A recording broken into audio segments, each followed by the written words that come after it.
At Sierra, discover top workout gear at incredible prices, which might lead to another discovery. Your headphones haven't been connected this whole time. Awkward. Discover top brands at unexpectedly low prices. Sierra, let's get moving. This episode is brought to you by State Farm. Knowing you could be saving money for the things you really want is a great feeling. Talk to a State Farm agent today to learn how you can choose to bundle and save with the Personal Price Plan. Like a good neighbor, State Farm is there. Prices are based on rating plans that vary by state. Coverage options are selected by the customer. Availability, amount of discounts and savings, and eligibility vary by state. The spirit of innovation is deeply ingrained in America, and Google is helping Americans innovate in ways both big and small. The Air Force Research Laboratory is partnering with Google Cloud using AI to accelerate defense research for air, space, and cyberspace forces. This is a new era of American innovation. Find out more at g.co/American innovation. Hello and welcome to 1865, the Nottingham Forest podcast. I'm Steven Toplis and it's time for your Friday Five, the show where we take a look at the news making the headlines at the City Ground in the past week. In a moment, I'll be joined by the Maradona of the Midlands, but first, let's go over to George Edwards on the 1865 news desk. Hello, I'm George Edwards and this is your Friday 5 news roundup. Unsurprisingly to the headline of this week's news, and that's that Taiwo Awoniyi is recovering well after being placed in an induced coma following surgery for a reported ruptured intestine after colliding with the post in last weekend's 2-2 draw against Leicester. The striker was deemed fit to continue after minutes of treatment by Forest's medical team, but 24 hours later he was rushed to hospital after the club realised the extent of his injury. He underwent complex surgery on Tuesday and was then placed into an induced coma before the surgery was completed the following day and is said to be recovering well. The incident has sparked an internal investigation around the incident from Forest owner Evangelos Marinakis, also raising questions as to whether the law of delaying the offside flag should be changed, something encouraged by the PFA, with the move clearly offside with Anthony Elanga in an offside position in the move that led to the incident. Secondly, into Marinakis' post-match frustrations as he entered the field of play at full time against Leicester, despite relinquishing his shares in the club to comply with UEFA's multi-club ownership rules should Forest make the Champions League.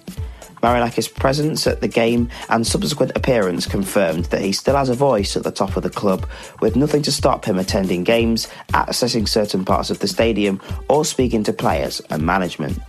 The 57-year-old will continue to offer advice in a supposed personal capacity, still entirely invested in Nottingham Forest and their newfound successes.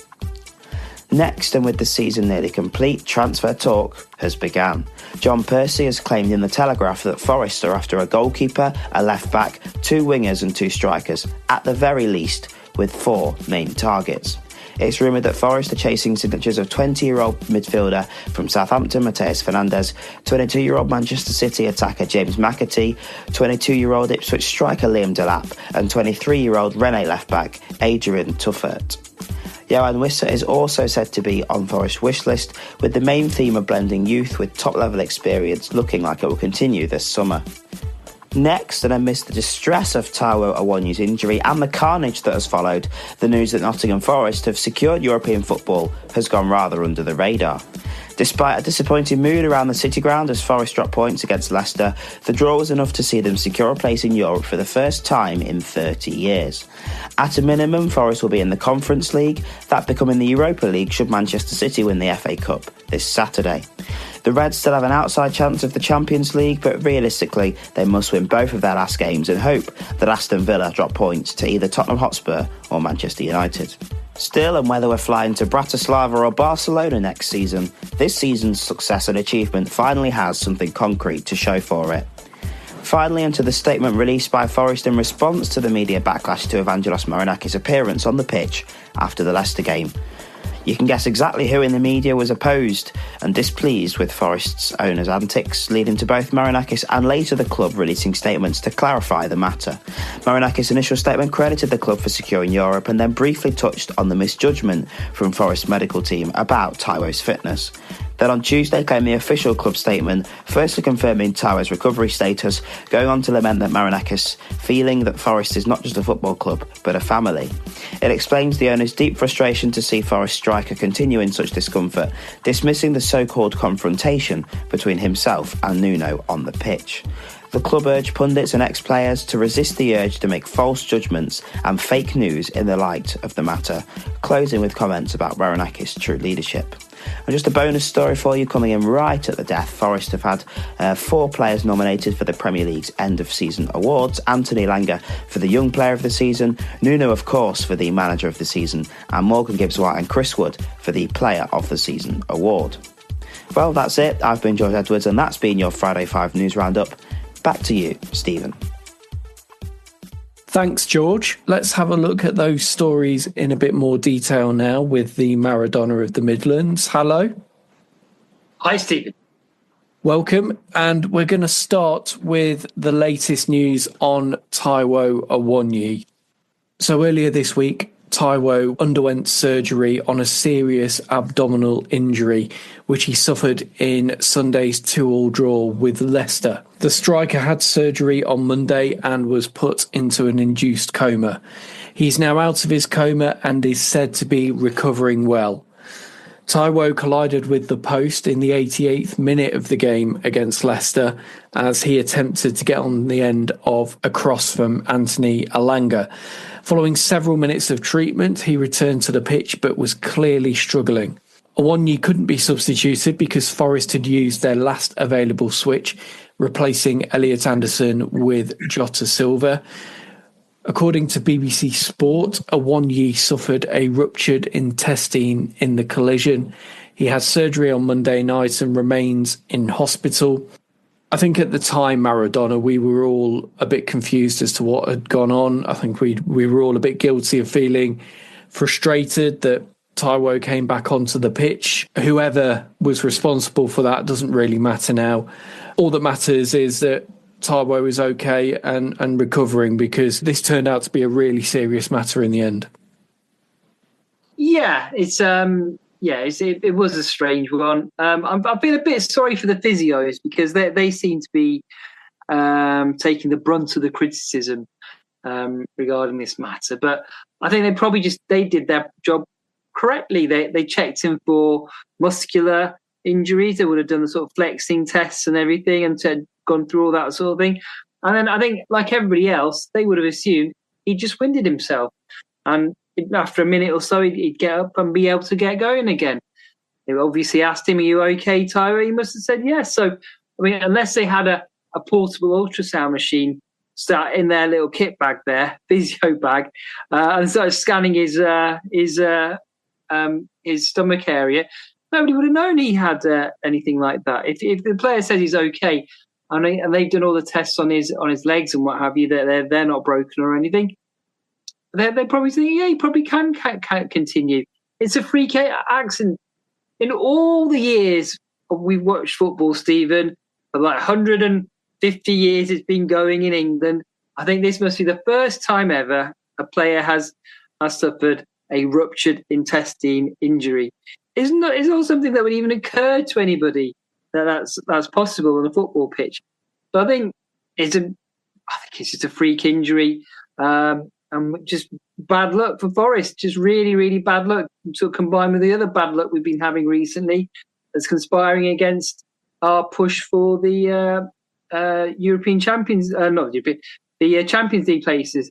It's it's just unfortunate. But the main thing is that they managed to diagnose the problem, and he's had the surgery, and hopefully he'll make a full and speedy recovery. It's bad luck for Taiwo as well, because his injury record in the last 18 months or so is really bad.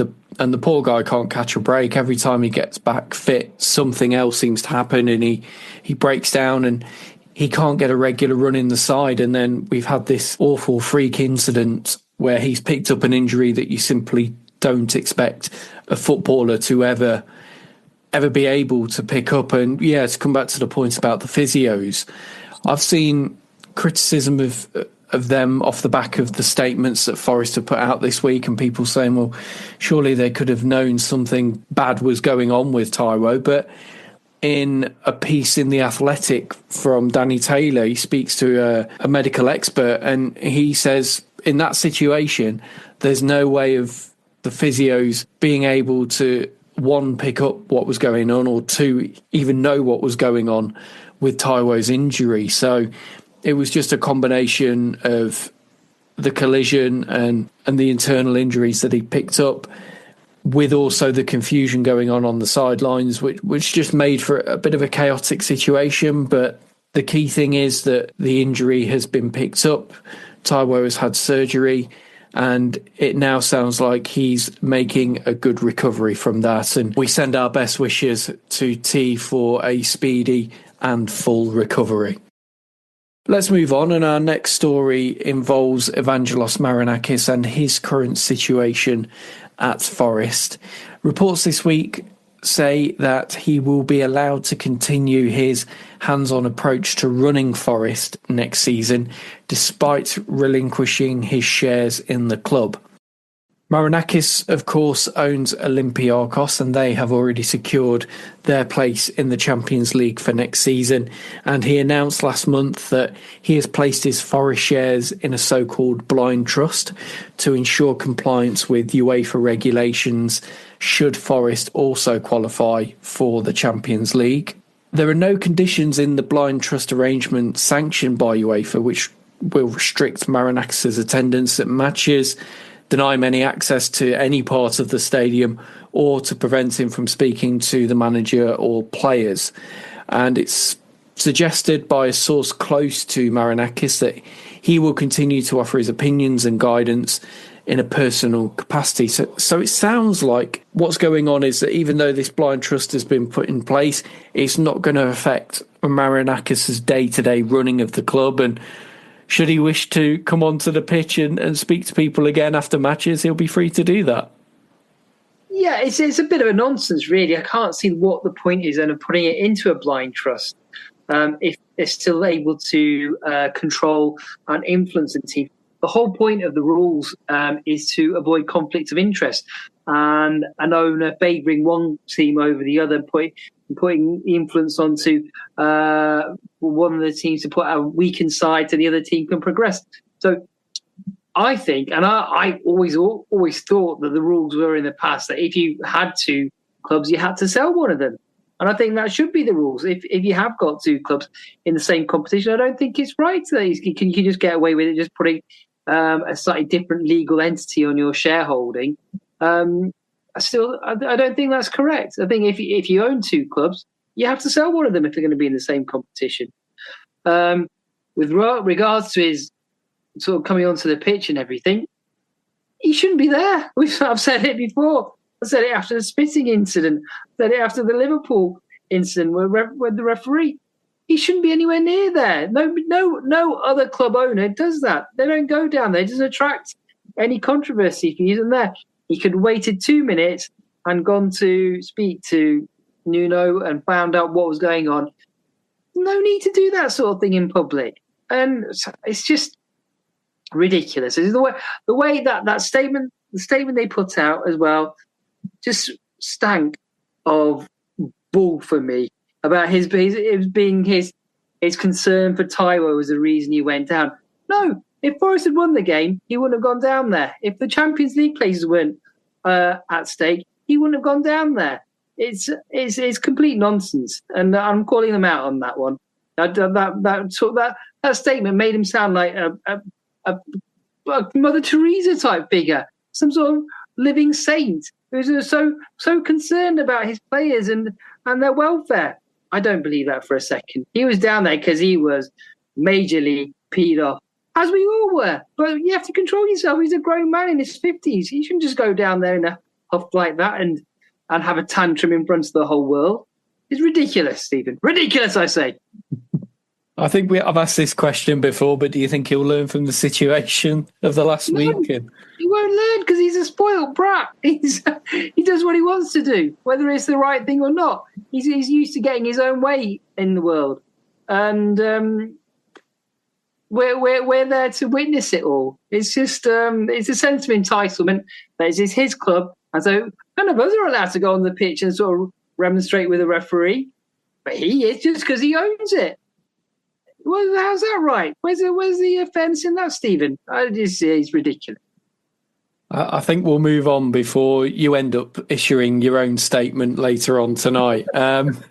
Let's move on to our third story, and that involves transfer news. An article from John Percy in The Telegraph this week suggests that Forest are looking at making 5 new signings in the summer as they prepare for European football next season. It's believed that Forest will look to strengthen their squad by bringing in 2 forwards, a left back, 2 wingers and another goalkeeper. They're looking for players in the £20 to £30 million price range. And the names mentioned include Ipswich's Liam Delap, James McAtee of Man City, Rennes left-back Adrien Truffert, and Southampton's young midfielder Mateus Fernandes. Forest are going to hold off to see which European competition they are playing in next season, but I think there's some interesting names on that list. Maradona. The one that stands out for me is Liam Delap. I've mentioned it before on the podcast. I think he'd be a really good fit in Forest's system, and I think he'd give us a completely different option up front. But what do you think about not only Delap, but some of the other names linked with Forest this week? Yeah, I mean, Delap's the obvious one, and the problem is that every other club in the country at that price is going to be looking at him as well. So he's going to have his pick of where to go. I mentioned with George on last week's show that coming to a club like Forest would be ideal for him as the next step in his career. He'll get playing time here, and we've proven in the past couple of years that we were a great proving ground for young players to develop and improve. But the likelihood is that whoever gives him the highest wages will sign him. And if teams like Chelsea are being linked with him, Arsenal, Manchester United, I think they'll probably blow us out of the water in terms of wages, and he'll probably go there. Some of the other names, McAtee, again, I've not seen anything. I've seen the sort of price tag suggested him sort of between 20 and 30 million. I've not seen anything to suggest he's worth that sort of money. He's a good player. He's got good skills. He's tidy. He's all graduates of Man City's academy are, but I don't see anything there that suggests he's worth that sort of money. And if I was spending that sort of money on a player for the Forest squad, I want him to be ready and be able to push ahead of players like Callum Hudson-Odoi and Anthony Elanga. I just don't think he's as good as those two, to be honest. So I think I'd rather we shop smarter, as we did with those guys, and get somebody who'd be better value for money. He's been mentioned as a make weight in any deal for Morgan Gibbs-White going the other way, which I think we would be getting the rougher end of that deal if all we got in return was McAtee. Yeah, I mean, I just hold out for the cash in that scenario, and as much cash as possible, because as sad as it is to say, I think you can lose one player like Morgan and rejuvenate that squad, bulk up the quality in the squad with numbers of better players. That's maybe what's caught up with us in the latter part of this season, is not having the sheer number of players of that same quality. So yeah, if Morgan does move on, I wouldn't really want a mate weight player part of the deal. I just want the money so we can go out and buy whoever we want. It's like getting a store credit for a shop you don't really shop at very often. You don't really want it, but you're sometimes forced to take it. But hopefully not in this case. So the Southampton guy, I've seen him play good games, but obviously he's been playing in a terrible Southampton team all season. So maybe the performance levels aren't there on a consistent basis. So it's hard to know. But if you can get him in a good fee for a potential signing, potential play for the future, give it a go. And I don't know anything about the Rennes player, I'm afraid, Stephen. That's out of my comfort zone as far as football is regarding. I've not been following them this season because first and foremost, I think it's only on a streaming platform now. French football on in England, you can't watch it on a normal channel like BT or Sky or TNT as it's called now. So I've not followed French football at all this year, I'm afraid. Well, I can tell you that Forest have been monitoring him for about 12 months or so. But crucially, he is a left back, and that is an area of the pitch which Forest feel that they need to strengthen in. Given the situation with Alex Moreno, he'll be going back to Aston Villa when his loan finishes at the end of the season. Apart from a few decent performances, he hasn't really made much of an impact since joining Forest. And also Harry Toffolo, it looks like he might be moving on in the summer. I'm assuming he will because he's not getting much game time. He put in some good performances at the game at Tottenham a few weeks ago, most notably when he stood in. So I can understand why Forest would want to strengthen in that position. Truffert as well has played for France, so he's got good pedigree there. But I think when you look at the positions that have been rumoured as well here, it makes sense, doesn't it, that Forest are looking to strengthen in those areas? Yeah, I mean, our strength has been really down the flanks with the fullbacks and the wingers this season. And when one or two of them have been missing, it's really shown and affected our performance level. So if we can bring in quality back up to challenge in those places, it should hopefully mean next season we can sort of maintain that higher level of performance throughout the season. And not forgetting that we have European football to contend with as well. So that's going to be tough because if the players have got tired from just, a 38-game league season this season and a few games in the FA Cup, they're going to really struggle next season. We do. But I think that the curveball in all this is there are rules, UEFA rules about the number of players you can have in your squad as well. And similarly to the Premier League, where you can only have a 25-man squad. So it's not like we can bring in loads and loads of players. It'll be a situation where maybe there's one man out, one man in. So in terms of numbers, we might struggle to boost it too much unless we go for sort of younger players, I believe. Homegrown players don't count towards those squad lists. So I think that might be pointed to the direction of where we'll be heading this summer in terms of our transfers, just to bulk up the numbers. Maybe younger players and maybe younger British players is the way to go.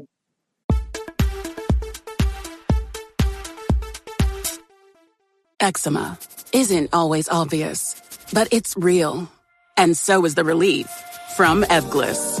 After an initial dosing phase of 16 weeks, about 4 in 10 people taking Ebglyss achieved itch relief and clear or almost clear skin. And most of those people maintain skin that's still more clear at 1 year with monthly dosing. Ebglyss, lebrikizumab LBKZ, a 250 milligram per 2 milliliter injection, is a prescription medicine used to treat adults and children 12 years of age and older who weigh at least 88 pounds or 40 kilograms with moderate to severe eczema, also called atopic dermatitis, that is not well controlled with prescription therapies used on the skin or topicals, or who cannot use topical therapies. Ebglyss can be used with or without topical corticosteroids. Don't use if you're allergic to Ebglyss. Allergic reactions can occur that can be severe. Eye problems can occur. Tell your doctor if you have new or worsening eye problems. You should not receive a live vaccine when treated with Ebglyss. Before starting Ebglyss, tell your doctor if you have a parasitic infection. Searching for real relief? Ask your doctor about Ebglyss and visit ebglyss.lilly.com or call 1-800-LILY-RX or 1-800-545-5979.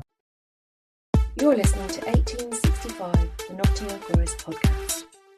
Welcome back to Friday 5, where we are looking at some of the top stories that have made the news at Nottingham Forest over the past week. And our next story involves Forest qualifying for Europe. So the draw with Leicester on the weekend means that the Reds will be playing European football next season.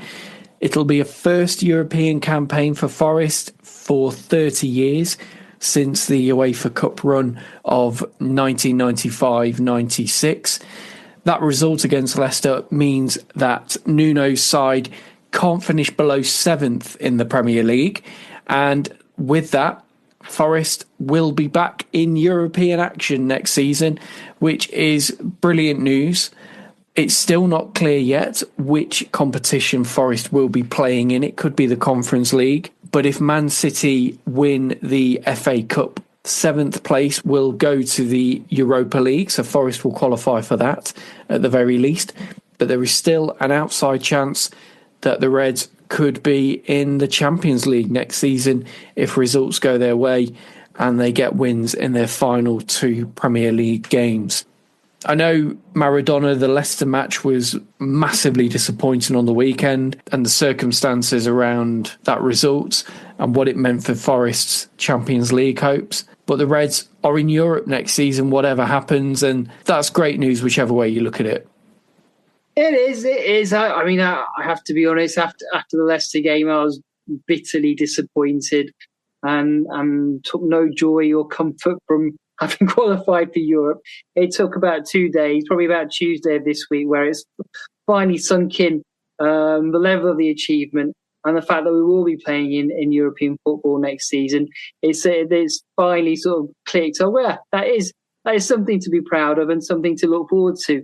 I just hope it's not the Conference League, because honestly, most of the teams I have to Google to find out who they are and where they're from, the teams that play in that competition. Even in the semi-finals, the Chelsea's opponent, team from Sweden, I've not really heard of them. The round before, they were playing a team from Poland, not really heard of them either. So it'll be a terrible anticlimax if we are only in the conference, and really we deserve better.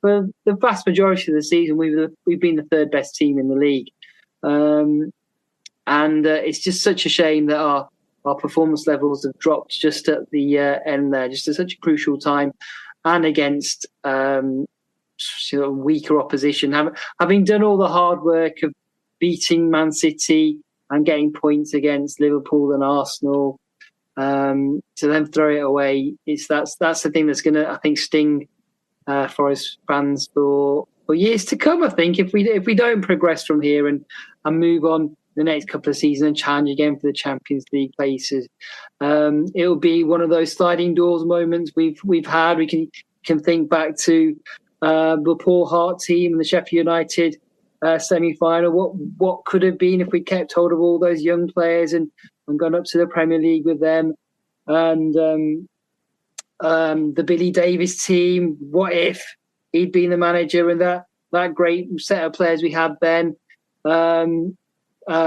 Dave Bassett team. What if Pierre hadn't gone on strike and Kevin Campbell hadn't been sold? Where would he have been then? But let's hope we learn from those mistakes and can build from this. And it's just a starting platform, just an opportunity to win the Europa League and from that point on be regular Champions League participants and go and win that one day maybe. I'm glad you got onto the Europa League there, because when you were reeling off those moments from Forest past, I was thinking, I thought we'd left all those days behind of sliding doors and what ifs, but to look at it objectively, away from the disappointment of Leicester and recent form, Forest are going to be in Europe next season. I think Europa League is the minimum that we deserve. I think Conference League would be, I think it'd be very winnable from Forest's point of view, and you wouldn't be able to complain about that, winning a European trophy. Look at how much it meant to West Ham a few seasons ago when they won it. But yeah, I think they're a Mickey Mouse club though, Stephen. Come on, it was a Mickey Mouse tournament, and they're a Mickey Mouse club, and I hope they pick this up on their socials before the weekend's match. I'm calling you Mickey Mouse, West Ham. Mickey Mouse, you are. I was just going to say that there's their motivation for the weekend right there. It's a great time to be a Forest fan, of course, and qualifying for Europe and finishing at least 7th, considering where we were last season, is a fantastic turnaround. And yet it could be by the time we face West Ham, we know which European competition we will qualify for at the minimum. If Man City win the FA Cup, it will be the Europa League, and that will be decided on Saturday afternoon. So let's wait and see what happens at Wembley. And our final story of this week's Friday 5 is reaction to the club statement, which was issued by Forest on Monday. It initially gave an update on Taiwo Awoniyi's recovery, and it also, as you mentioned earlier, Maradona spoke about Evangelos Marinakis' line of, this isn't just a football club, it's family, and he instills that message in all of us, and that was why he was so invested in the situation that played out at the City Ground on Sunday. But I want to bring you to a few sentences down in the statement, and the mention of that there was no confrontation with Nuno or with others, either on the pitch or inside the stadium. There was only a shared frustration between all of us that the medical team shouldn't have allowed the player to continue. I've lifted that last line verbatim from the statement because, again, it focuses in on the medical team, and they're getting the brunt of it, aren't they? They're getting thrown under the bus there, and it sort of makes a nonsense of his earlier assertion that they're a club and a family and they're all sticking together. I think it's really poor because they're not sort of media personalities or famous people. They're just ordinary guys who've got medical qualifications and are just doing their job. And it's not their responsibility to make the call on the substitution. Any Forest fan who knows Taiwo would have known that he would not have been in any sort of fit state to go out and start playing again, because he's just not that sort of character. He's not a roll up your sleeves and go and grin and bear it and show you a hard so-and-so and batter the less defensive last 5 minutes after taking a knock. He's just not like that. He's a big softie. So if we all knew that, surely Nuno could have thought as well, actually, yeah, let's not risk it with Taiwo.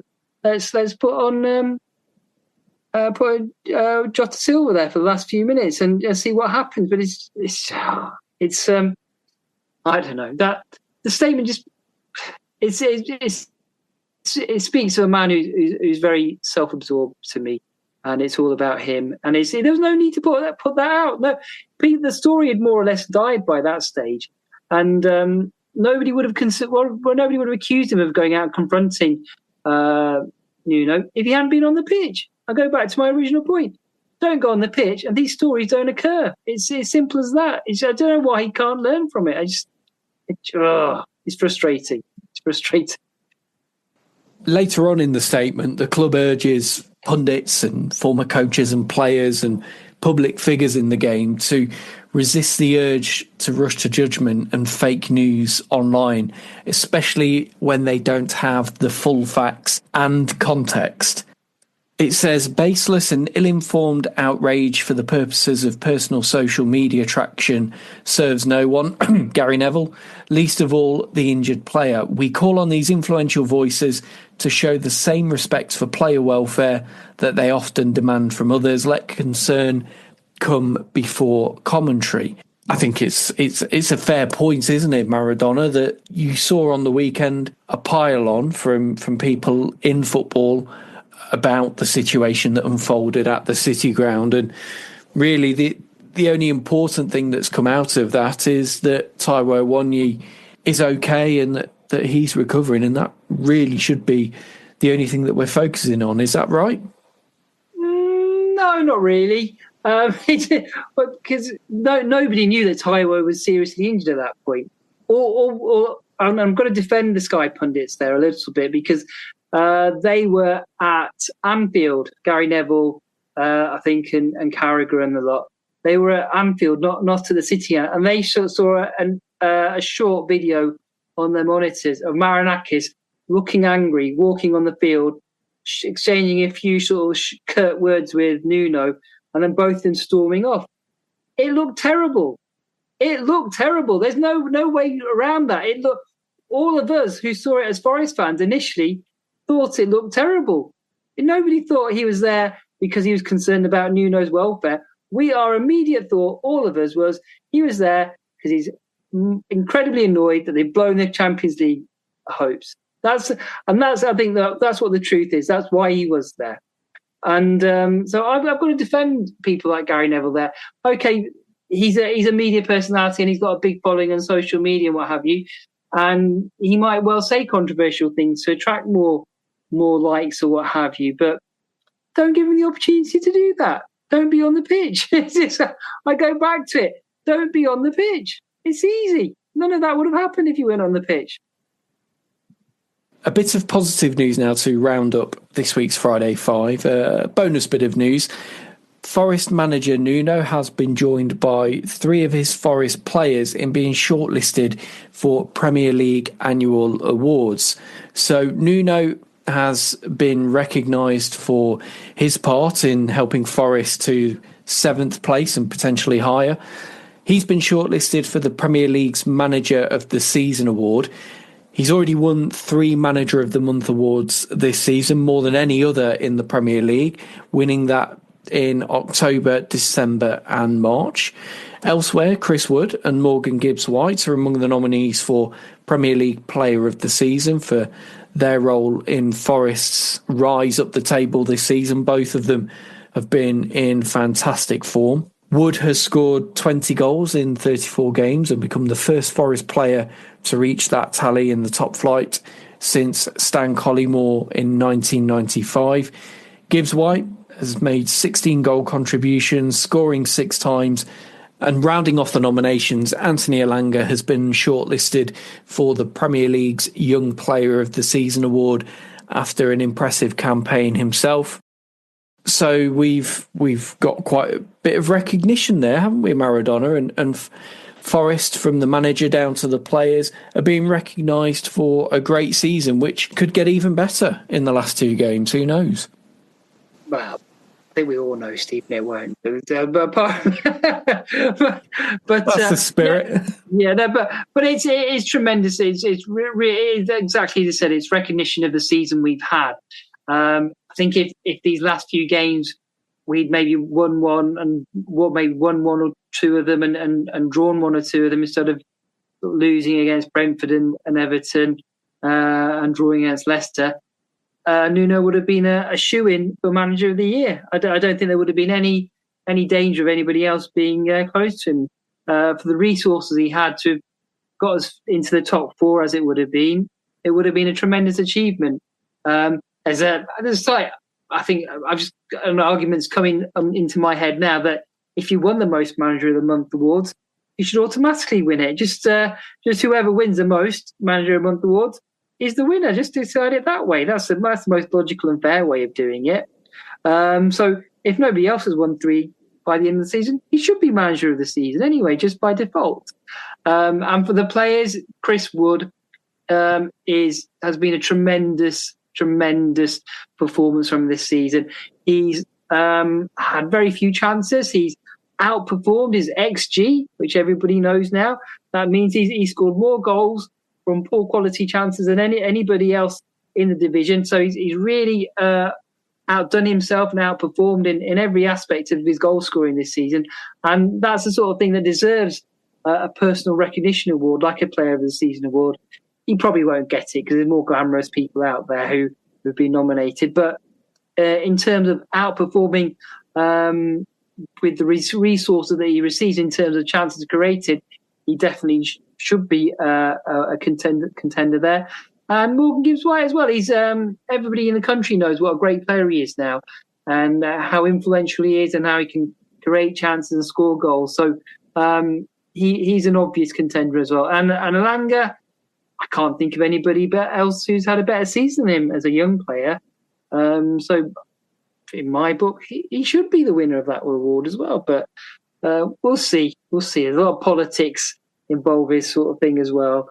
But hopefully we'll pick up one of the awards, I would hope.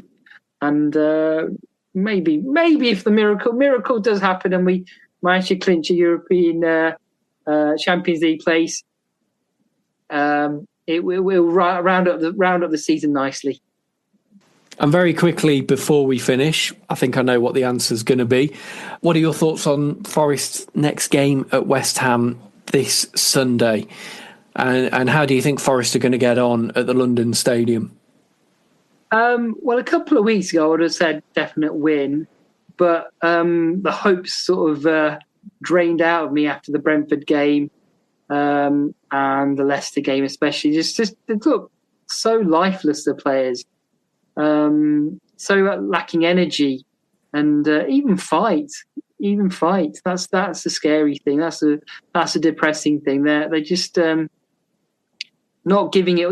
You can not play well and still sort of give it you all and run around and put in challenges and that sort of thing. And I think that's been missing these last couple of games. And just the silly mistakes that have crept in just tells me that their heads have gone. The pressure's got to them. And I don't think it's going to be any easier for them at West Ham. They're just... it's another game where, on paper, they should win. And that's all pressure now. They can't take it at the moment. The stress of knowing they should be winning means they make silly mistakes and can't get a rhythm going. So, unfortunately, I expect West Ham to beat us on the weekend. Well, we'll have our match report after the West Ham game, and we will also know by that point, at the very minimum, which European competition Forest will be participating in next season. So we'll wait and see on that. My thanks to George for providing this week's stories for Friday 5. Thanks also to the Maradona of the Midlands. And thank you for joining us. We'll see you next time.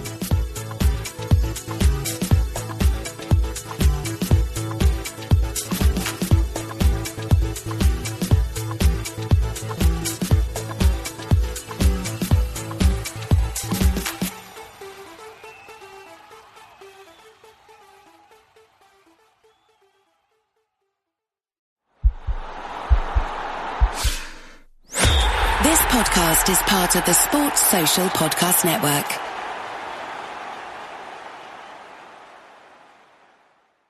In honor of Military Appreciation Month, Verizon thought of a lot of different ways we could show our appreciation, like rolling out the red carpet, giving you your own personal marching band, or throwing a bumping shindig. At Verizon, we're doing all that in the form of special military offers. That's why, this month only, we're giving military and veteran families a $200 Verizon gift card and a phone on us with a select trade-in and a new line on select unlimited plans. Think of it as our way of flying a squadron of jets overhead while launching fireworks. Now that's what we call a celebration, because we're proud to serve you. Visit your local Verizon store to learn more.